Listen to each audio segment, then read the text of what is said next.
This is my YouTube, the one that I filmed. Welcome to the second installment in my video series on the subject of the Ten Commandments and their effect on American politics. In my previous video, I examined the stated religious opinions of some of our founding fathers, specifically George Washington, James Madison, and Thomas Jefferson.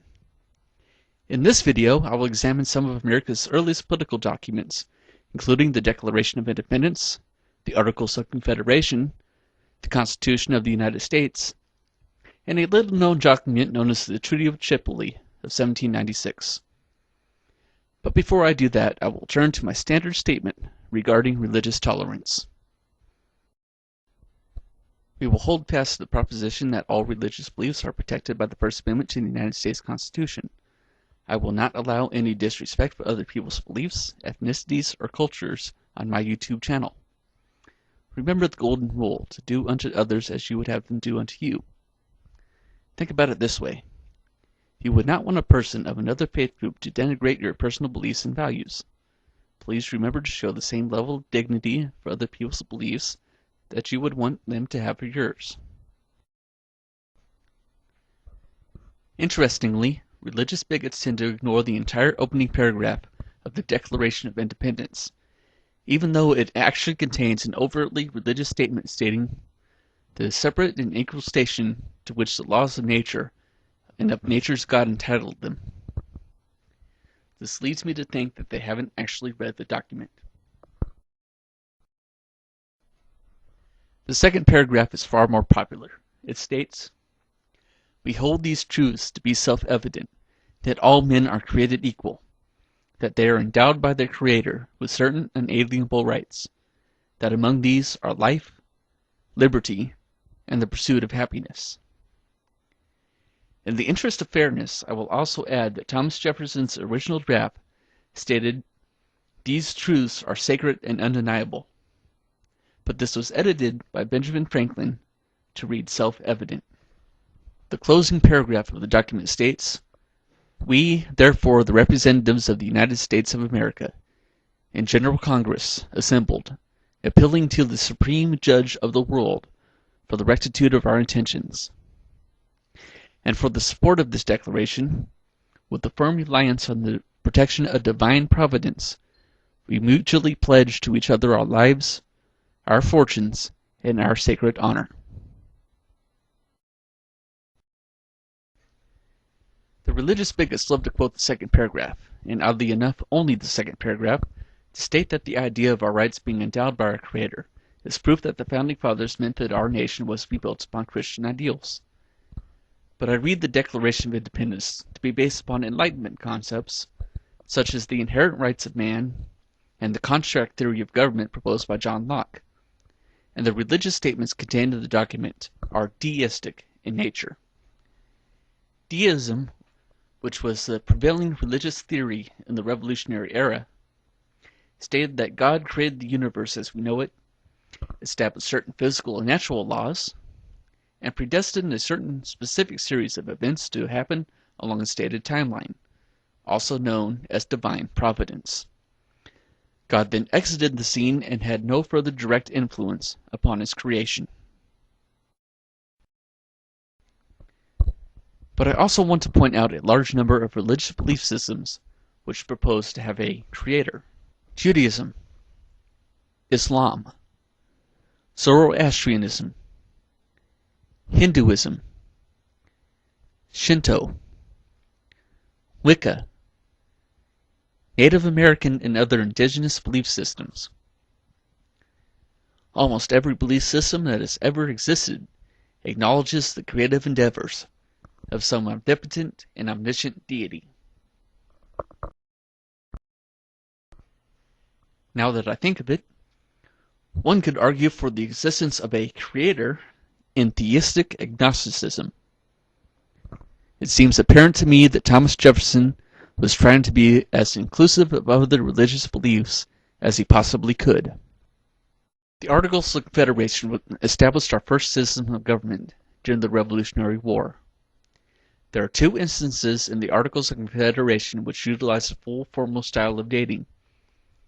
The first in the preamble, indicating that the document was written 15th day of November in the year of our Lord 1777, and in the conclusion noting that the articles were signed on the 9th day of July in the year of our Lord 1778.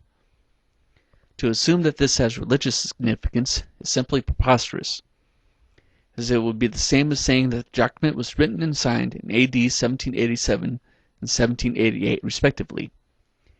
Nowadays, historians and archaeologists would use the term CE, or Common Era, and BCE, before Common Era, in order to avoid this specific type of confusion. But the conclusion also contains the phrase, "And whereas it hath pleased the great governor of the world to incline the hearts of the legislatures we respectively represent in Congress to approve of and to authorize us to ratify the said Articles of Confederation and Perpetual Union."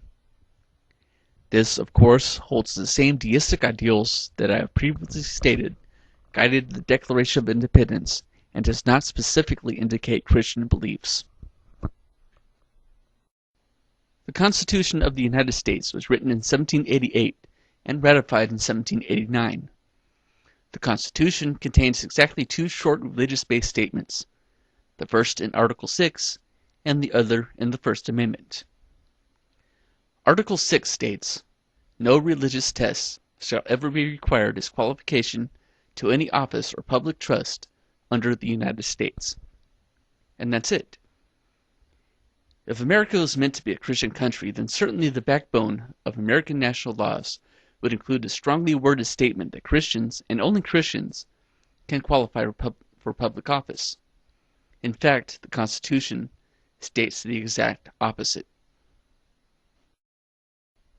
The First Amendment states, "Congress shall make no law respecting an establishment of religion, or prohibiting the free exercise thereof, or abridging the freedom of speech or of the press, or of the right of the people peaceably to assemble, and to petition the government for a redress of grievances." So, the two religious-based statements contained in America's primary legal document protect the legal rights of all American citizens, regardless of what those beliefs, opinions, and statements may be. Despite the wishes of Christian bigots in America, all citizens possess fully protected freedom to express their religious opinions without fear of coercion or reprisal from the government. In fact, one even finds that the lack of a religion, say of atheists and agnostics, is also protected by the First Amendment of the Constitution. Now, I would be remiss if I failed to acknowledge that the Constitution only deals with legal protection of American citizens. In other words, so the Constitution establishes a purely secular form of government, which seems to be based largely on British common law, tinged with progressive Enlightenment theories, and says nothing about the private beliefs of the citizens or the representatives they vote into office. Our political leaders are free to be Christian, or Jewish, or Muslim, or Buddhist, or atheist, or even Satanist.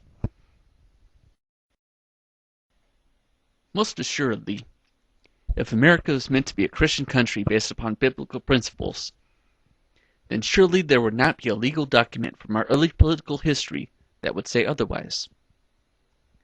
Certainly, one would never be able to find a document that says, that America is not a Christian country, or we've never been at war with an Islamic nation. Certainly, one would never ever read something that said that.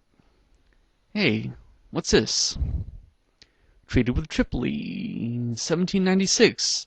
Very good year for treaties. Let me just go ahead and click this real quick. What is this? Rickroll? What does that mean? Where'd it go? Just click it. Let me click it. Come on. Oh, I give up. I'll just let this guy dance. We're no strangers to love. You know the rules, and so do I. Ooh, there it is. I can click it now! Ta-da! Let's see, vessels of either party, commerce between the states, monies and presents demanded. Ah, here we are. Article 11. As the government of the United States of America is not in any sense founded on the Christian religion, as it is in itself no character of enmity against the laws, religion, or tranquillity of Mussulmen, and as the states have never entered into any war or active hostility against any Mohammedan nation, it is declared by the party that no pretext arising from religious opinions shall ever produce an interruption of the harmony existing between the two countries. So, none of the founding documents identify the United States of America as a Christian country. Compare this to the laws of nations like Saudi Arabia, Iran, or Jordan, which specifically identify themselves as Islamic countries with legal codes based upon the Quran. America is not a Christian country, at least by official legal definition. However, it may be a Christian country by culture. I will examine that in further detail in my next video. Thank you for watching. Until next time, I leave you in the hands of Rick Astley. Never gonna give you up, never gonna let you down.